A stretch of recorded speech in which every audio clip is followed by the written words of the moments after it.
Actually, just to bring, many of these was said. You will look at the screen. We will put online as always. We had today the 60th Brussels briefing organized, a wide range of areas. That's why I was telling you today, for those who were a bit frustrated at the end, that the future of agriculture cannot just be discussed in half a day. It cannot even be, it would have been all the briefings again because it's so multidimensional. But I think good signs have been provided. The topics we have dealt, including this one, have been selected through a very refined way. Co-organizers, partners, participants, you have given a lot of those input. And we have everything online as well. We have a website which is all the presentations, including the videos. I told you it was recorded at the end. You have some of the figures here of the participants in the countries, the organizations we had involved. We had large external and internal evaluations. Actually, Dr. Kadar, that I introduced you at the beginning as the next director from Monday, was in charge of the evaluations, external. You know yourself that you have filled many systematically for each of them. I'm sorry, I think you have lied a bit, but it's 100% satisfaction of the usefulness, 95% on the content of presentations, which is you, is not me, and 90%, 93%, you know, of expectations and so on. So I thank you very much, actually, for that and for having hidden, you know, the mistakes we would have done. The most appreciated in all the evaluations is the learning, knowledge, opportunity, and indeed accessing high-level expertise. So while you say, oh yes, research and so on, and expertise is perhaps not needed, is what you rank systematically as the top, you know, interest for the briefings. Is having people in their specialities you can go to, you know, bilaterally, and this is both at organizational and individual levels. The other part, which is constantly rated, is non-partisan approach. As you would have seen today, everybody comes on his own capacity and can feature whatever views he had. The partnership approach, the networkings. You wanted more. So what comes as you wanted more? Well, time. I'm very sorry. You want time, you want coffee, you want many speakers and views, and this, you know, is not possible actually, at least in Brussels. But indeed, what you have underlined, which was done at some point, is the briefings in regions, which actually, Elizabeth, they were very well organized by themselves, I mean, by the regional organizations, to go more deeper in one of those topics with a lens from national and regional countries. Of course, it's critical. And to be more linked to follow-up activities like trainings, expert sessions, and so on. So I thank you very much. And now I have just very quickly, if not, I do it myself, the translation. I've done that before, but you will not leave without listening to me for the last time. I would like to thank very much the ACP Secretariat again that hosts us here, Secretary General, Assistant Secretary General, the colleagues, Mr. Ojo, who is in the room. I don't know where they are. I told them to be here, but I don't know if... Okay, who has been the food security expert, Yvonne, on the value chains, commodities, Yvonne Chileche, Max, Emania, Karen and Alex Singh, who is allowing us to have the web stream and the outcomes. Interpreters, is Miss Angela Mitchell here? No. I told her she's the head of the conferences there, as well as the interpreters. I have many times, ISG, many times, and I've failed. I have failed many times when we have done not 10 minutes, 1 hour, and including 2 hours, you know, not giving them to have lunch because they have sessions in the afternoon, saying, at least, can we pay the additional? I have failed. Never, never. So thank you so much. And Charles Senghor and Latifat, who are supporting us here in the ACP. From the Commission, I said already, Leonard, please, and your hierarchy. Wim Oltov, who is always hiding, and I have started in 2007 with him, and he's still here today. So we are resilient, Wim, huh? We are still here. Of course, Michel de Knoop, who is not here, but has followed CTA Matters, Régis Méritant, Philippe Thomas, and so many along the years. Concord, I cannot mention all the partners of Concord who have contributed to this.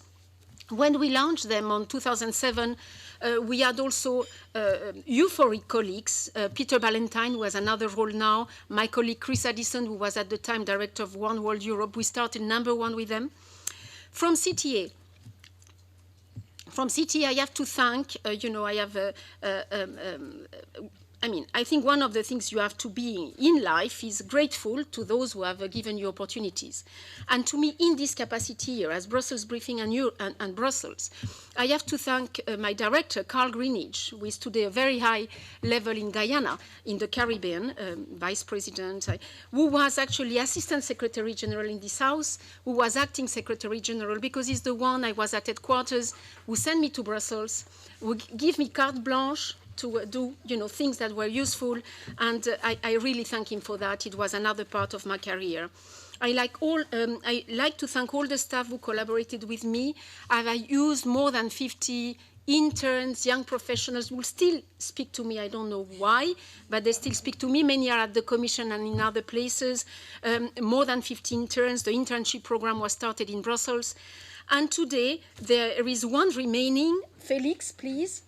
You can stand up. Felix is at headquarters, but he's the one that supports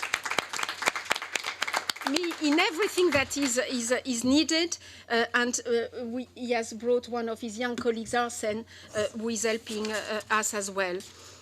Who have just told me that actually this morning in Belgium, we are #1 in the social media trends. And to finish, I want to, of course, thank all the experts, panelists, participants, because you are all experts in this room. We have many people who are just not sitting here, but they have as much or more knowledge than us. Forgive us for anything you haven't mentioned and we have done wrongly. Certainly it was not purposefully we did that. And on a completely, I thank the people. You have mentioned SPORE, with something historical at CTA. I've been part of the committee in different times of my life at CTA, and today I learned that there are 2 colleagues. Where are they? Please, there. Were people doing sport for us, and still the last number, but who came and paid themselves to come to this briefing in the capacity of Renmedia, which is the company that does them. Thank you so much for all the information you have relayed. And on my part, I have been all these years very appreciative. I'm not a nostalgic person at all, because I think you have to move on. But what I can sincerely say is that I have been privileged. You are thanking me. I have been paid to do this job. Many people don't have a job, or very badly paid job, as you know, or they do very repetitive tasks and don't learn anything. Not only have been paid, I had a job, but I have every day learned something, thanks to you, which I think is really a privilege. It's really something I cannot forget. So I thank you all very much. And again, the most important thing is that our partners in the field receive still the support they deserve by whoever is best placed to deserve it. Thank you so much. Thank you, and thank you, Isolina, for your touching conclusions. And clearly on behalf of my team as DEFCO C1 and also my hierarchy, I would like to convey all the big thanks. And today's Brussels briefing was clearly a wrap-up of a lot of work, which, as Vivanu said, I think we need to capitalize on all this work as we head into the Food System Summit. There were various vibes about negativity or fatigue or problems, but there are clear solutions. And I think what the Brussels briefing have managed even today is let's work around the solutions. I would like, and many panelists mentioned the Food System Summit.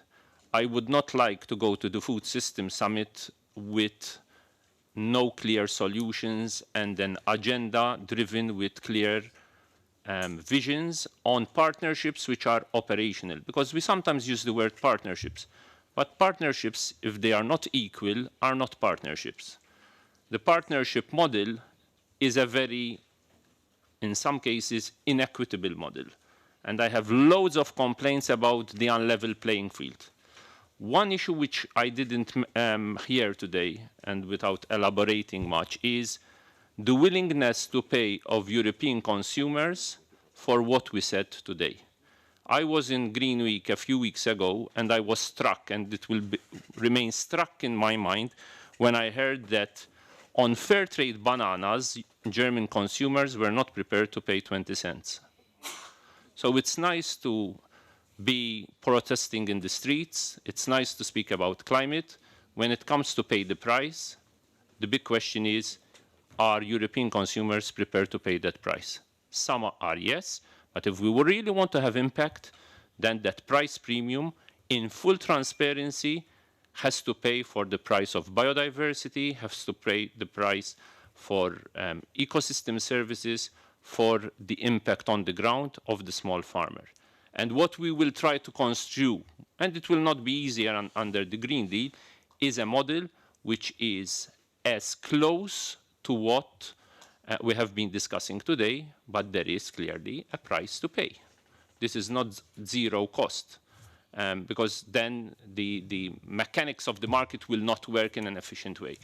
And the realities of an island state, and I come from an island as well, I fully understand the sensitivities of LEN. Islands are very complicated. So 60 countries, 60 island states, there are 60 different realities. Some have common realities. And we need also in the Food System Summit to also look at the realities of the complexities. However, solutions will remain country-driven. They need strong leaders. And unfortunately, in some countries, there are good leaders, strong leaders. In many others, we are a long way ahead. So let us use all this capacity and all the work that we did on the past 60 briefings, build on it, and when the UN Deputy Secretary General, the ACP Secretariat, and all the teams, we will meet Agnes Kalibata, who is the UN Special Envoy for the Food System Summit, hopefully next month, we can start conveying these messages and also provide clear solutions. I think we need to become very solution-driven and also be realistic of what the pathways are across the different realities of the continents. Thank you. Okay, thank you again. Thanks to the interpreters who have to leave now because we have meeting just after. So I do my conclusion in English, 2 minutes, just to again acknowledge the partnership, and I also agree that we have been working in partnership. I mentioned the one we have in place with CIRAD since almost 6 years now, but the ACP is about partnership. We agree that we cannot implement or replicate activities for which mandates have been given to other international organizations or specific organizations. That's their role, and we all, as international community, we committed to work through them. That's why you will see us supporting farmers through IFAD, because IFAD had a mandate to do that, and we think it's more effective to do it. We have put 40 million to support the farmers' organizations. It has been mentioned, but we prefer to work with IFAD because we think we are building on something, and we are trying to be together as a community. Of course, we'll be sitting at the table, making sure that the priorities which guided our SCP members to put that resources from the EDF to that priority, other one is implemented adequately. So this is what we're trying to do. But again, in our relation with the EU, of course, it had been mentioned, is not always smooth, but that's what it is. You mentioned the future, part of the future has been through the organic productions. Well, you know that today we had on the table a new proposal from the EU on to import organic product to the EU, which is really, if it is implemented the way it is going to kill our organic production in ACP countries. Because what is being proposed on the table now is looking not at the model, but at figures as usual. Like when you use GDP to classify countries, instead of seeing how those countries are facing the realities. When you're saying more than 300 people in the cooperative cannot be qualified anymore to export to the EU, the way we are producing, countries like DR have been doing, they maintain the market in banana because they moved to organic banana. If this regulation is passed the way it is, then you will have another set of 100,000 people from DR, from banana sectors, who will have no job to. So again, but it's not the end. We are in the conversation with the EU, trying to see how we can bring a solution to this. So that's the partnership. Is not only PPP, it's also public-public. We're trying to make it happen, and we'll be working on it to ensure that wherever we are, independently to the structure, I would say, we keep this discussion going. Yes, the CTA certainly will not remain the CTA in the form we used to know it.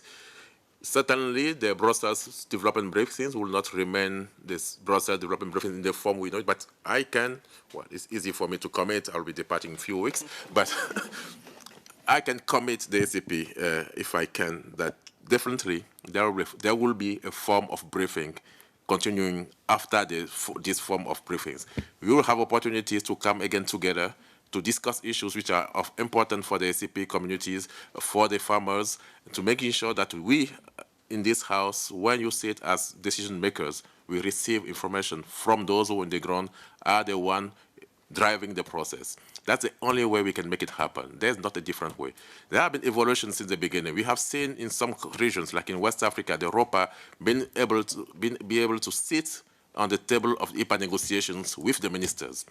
I mean, nobody will have thought about this, 20 years ago. So things are evolving, and we are now recognizing, everyone recognizes that you cannot make a decision to impact people without having those people as part of the decision. So that's the only way to do it, and we are happy that in the coming weeks we will be able to work with the interim team of the CTA to make sure that whatever has been built over the 35 years is kept to the benefits of those who this information are supposed to serve. So again, thank you. Thanks the CTA team for what you have been doing for the last 35 years. We have a huge responsibility to making sure that this huge knowledge is kept and made available to the larger possible public. So again, thank you. And then this is the last briefing in this format. It will be sanctioned by a wonderful lunch downstairs. You are invited to the lunch, but definitely we'll be in touch. You have all your addresses, and you will see us soon again. Thank you.